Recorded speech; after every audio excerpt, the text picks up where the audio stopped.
3 years ago today, I made a video detailing what happened to this film franchise. But that video has tons of mistakes in it, and now that I have a bit more information to go off of, I figured, why not start over and re-explain the history of Nine's unreleased sequel and why we may never get one.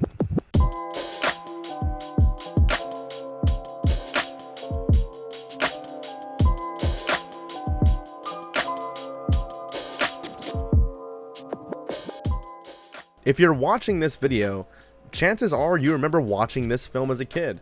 Nine, the dark and deep animated motion picture that sought to shake up the world of CG animated films, only for it to fade into obscurity until a few people like you and I decided that maybe we underrated this film when it was released. Because honestly, it's awesome, right? The Stitch punks, the crazy robotic monster designs, and just the vast amounts of lore that could be gained on every single rewatch really made the film what it is today, which is this almost cult classic movie that we all find just incredibly enjoyable.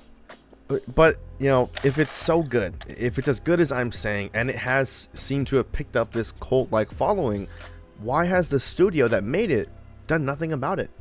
Right? Like, you see this all the time. These old films will come back and pick up some steam on the internet, and it creates this hope, this lingering hope that maybe some executive or some person of power will see the response from the internet and go like, holy shit, like, we should do something with this, we should do something about this. And sometimes they end up making something incredibly special for the OG fans after it takes off. But that never happened with this franchise, and I sought to answer a simple question, which is why? Why did this film never get a sequel? There are tons of reasons, so I feel like the best place to start is obviously with the botched release of the film. In 2009, aspiring film director Shane Acker was on a press tour of sorts, and by press tour, I really just mean I found a lot of interviews where he was mostly interviewed at Comic-Con, which took place in late July 2009. But in these interviews, right, these are still important. He's seen parading about his upcoming film, which is Nine, which was to be released in theaters months after these interviews happened. And you can tell from these interviews that Shane Acker was truly an artist that believed in what he did, and it's something that I've come to learn and appreciate, especially after listening to his entire commentary on the DVD. Because let's be honest, this is probably why a lot of people are returning his videos, because they want to know what I found on the DVD. But from watching the whole thing, there is a lot to appreciate about Shane Acker, the guy who directed this film. And I promise we are going to talk about the DVD at some point. But what's important right now is how great things were looking up leading up to the release of this film. Like that's the point of what I'm saying is this film had so much going for it right before it was going to release. A new aspiring director looking to shake up the world of CGI, because at the time, you have to remember, this was the first animated film to dive deep into a darker story versus the lighthearted films that Disney was producing at the time.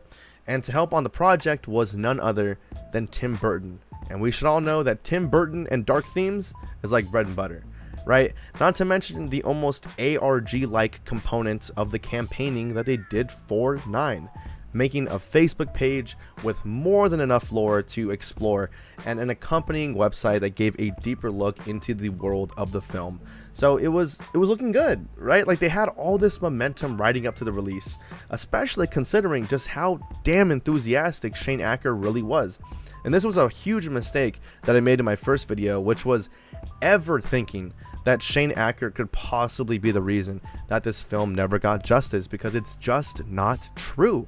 You could tell this guy would fight through and through for what he made, and it's this fact that makes what happened after the release of the film so much more depressing. Unbeknownst to him, when Nine released, it would not do as well as everyone had hoped. When Nine was released in theaters on September 9th of 2009, it unfortunately bombed, like, pretty damn hard. At least that's what the general consensus on the internet is. Now, I didn't understand this detail at first, because if you look at the raw numbers, it profited. Its budget was $30 million, and it made $48 million in the box office alone. So for people like us that probably will never reach that amount of money in our lifetimes, all I'm hearing from this is y'all made $18 million from this movie profit. But apparently in Hollywood terms, if a movie doesn't make like 2 to 3 times its budget, it's just not a good investment. Like they actually think it's bad. So this movie barely making half of its budget back is like the second worst thing that could possibly happen to a film, besides being completely in the red. So from a purely numbers standpoint, it makes sense why the studio would not want a sequel. And the studio in question is Focus Features. This was the company who, to this day, still holds the rights to the 9 franchise. And this was a massive point that I overlooked and did not discuss in my first video that I'm glad so many of you pointed out to me in the comments, which was Focus Feature being the main entity to blame for why there has not been a sequel. Because if there were to be a sequel, Focus Features would need to give the go-ahead. They would need to give the green light before any production could take place.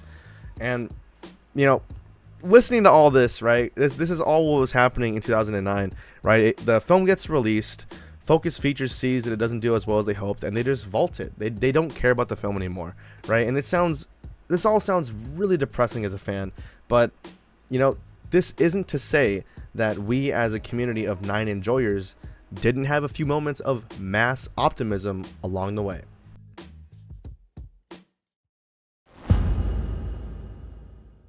Years after the film came out, some unknown source began updating the Facebook page that was used to promote the film. And there were 2 posts done nearly a decade after the film dropped. And even though one of the posts was just a mere update to the profile picture, it sparked interest and it got us paying attention to the Facebook page and thinking about the movie again.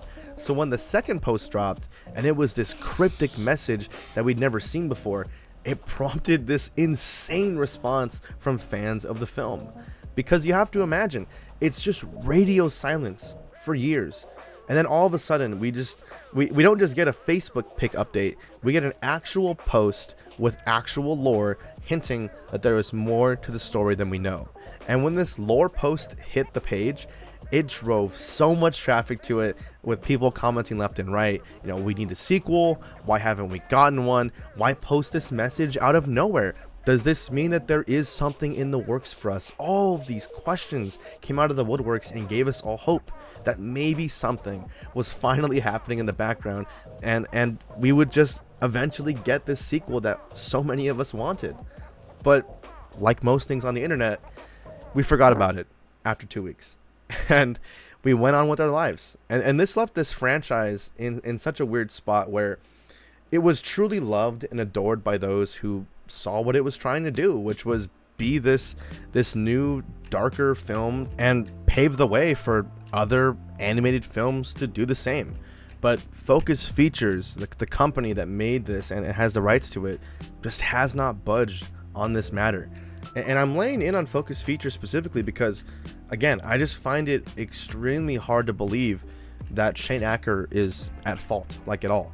In my other video, I made the mistake of tackling a lot of avenues for other possible reasons that it hasn't been made, but they're all just wrong. And the reasons I said in that video was some of the voice actors passing away, so maybe they literally could not make the film.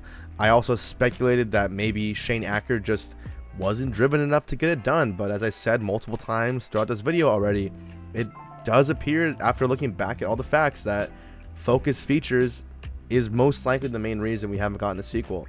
And this brings me to one of the major points of this video that needs to be addressed before we go any further, which is answering the golden question that a lot of people have posed when talking about this franchise.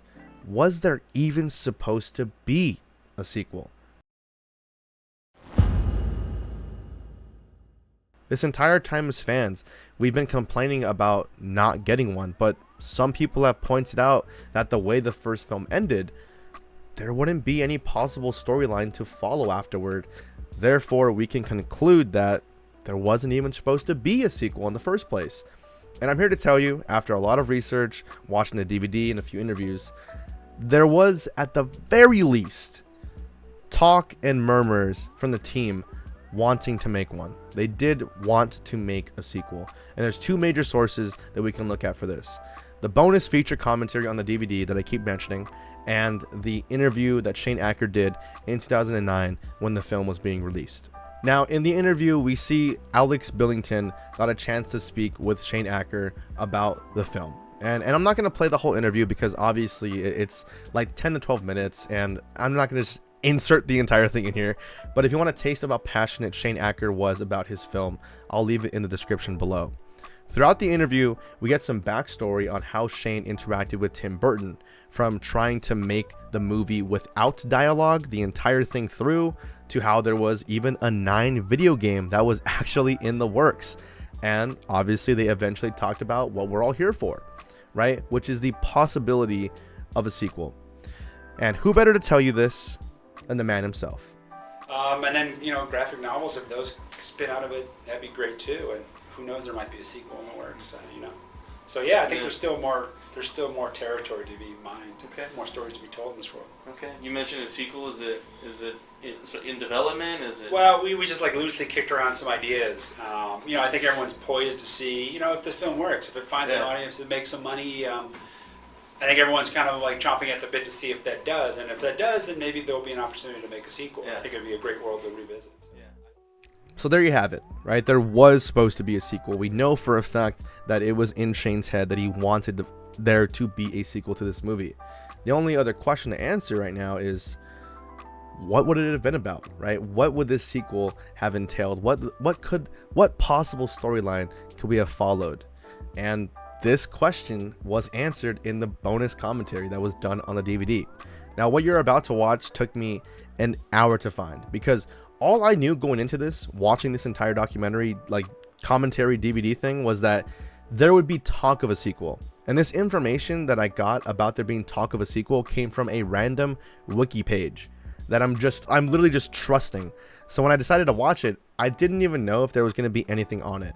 And the commentary is literally the entire film, but instead of dialogue and sound effects for an hour and 20 minutes, it's just Shane Acker and a few other team members talking throughout the entire thing. So it's literally like just listening to a podcast, and they're just pointing out small details here and there, why they decided to make some characters do certain things. So I went through all of that, which I'm not gonna lie was pretty enjoyable, just to get to this 1 minute during the end of the film where this snippet caught my attention. Here is what lied on the DVD that you've all been graciously waiting for. I'm going to pause here really quickly because somehow Focus Features has also copyrighted this audio. I feel like it's ridiculous. I'm recording off of a CRT, bad audio, and somehow it got striked. I don't know how. I'm just going to instead play the clip, and I'm going to explain basically what was on the commentary. I will also upload the clip I made and took to Vimeo. It's going to be in the description below. But basically, Shane Acker and the team on the commentary were bouncing around ideas like, how can we suggest that life on Earth is still a thing? So they use these little rain droplets with the little green amoeboids in it to show life on Earth is still possible, right? And they kind of go into well, if life on Earth, what is going to happen after, right? Now that life is returning to Earth, what are these little amoeboids going to turn into? What kind of creatures or beings will they form into? And if they do form into fully functioning sentient things, now that these the Stitch Punks are essentially the shepherds of this world, will they try to affect it? Will they be like gods of this world and try to command it? Or are they going to let nature take its course?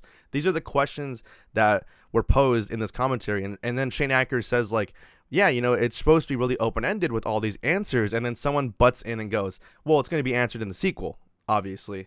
That's literally all that's on this. That is all that is on this commentary. I'm still mad. Anyways, back to Ray talking about this. And now you know pretty much everything that I do. This is what has happened to 9. This is the history of 9's unreleased sequel and why we will never get one.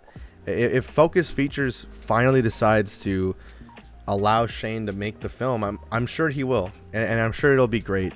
But you know, it sucks. It sucks that like the company can just say no, even if he wants to like try and make it in himself. It's stupid, and it sucks. You know, because I know that he would be more than willing to put in time and effort in doing a sequel. It's just that the stars have not aligned when it comes to funding to get this thing off the ground, because making movies is expensive, and you would need funding from some kind of company to do that. But I wanted to make this video to kind of pull together every single thing that I know about this film and why we haven't been able to get another one, right? A lot of us just come back and watch this movie every once in a while and appreciate it for what it is, but I know that we want more. There was so much more to this movie, and when I watched it over again before I filmed this, I was just like, I'm always taken away by the animation, and then hearing all the commentary about what Shane talks about on the DVD, I'm just like, there was just so much to this film that I really wish there was a sequel. So comment down below if you guys know anything more about this franchise, or your thoughts on it, what you love most about the movies, because I think it's really cool that the fanhood, or like the fan base, hasn't died off completely. Obviously, you know, people like me are talking about it and want something to happen with the film, but yeah. So let's end this off on a positive note, and if you haven't watched it in a long time, boot it up after this. Go find it on the internet, or you know, buy the DVD like I did and just enjoy it, because it's probably all we're gonna have for a very long time. Now, before I end up this video, I do have to thank the Patreon members. Thank you guys for continuing to just support me. I'm so motivated right now. Like, for the first time in like a long time, I am like not slacking off on working. I used to just take so many breaks and do whatever I wanted during the day, and these last few weeks I've like just been consistently working, consistently writing scripts, and actually putting in a lot of work, and you're all gonna finally see the work I've been doing, and it's gonna be awesome. So yeah, we'll leave it at that, and if your name's on screen, like, thank you for continuing to support me, even though I'm not the most consistent. But love you all. I hope you all have a wonderful night, day, evening, whatever time it is where you are.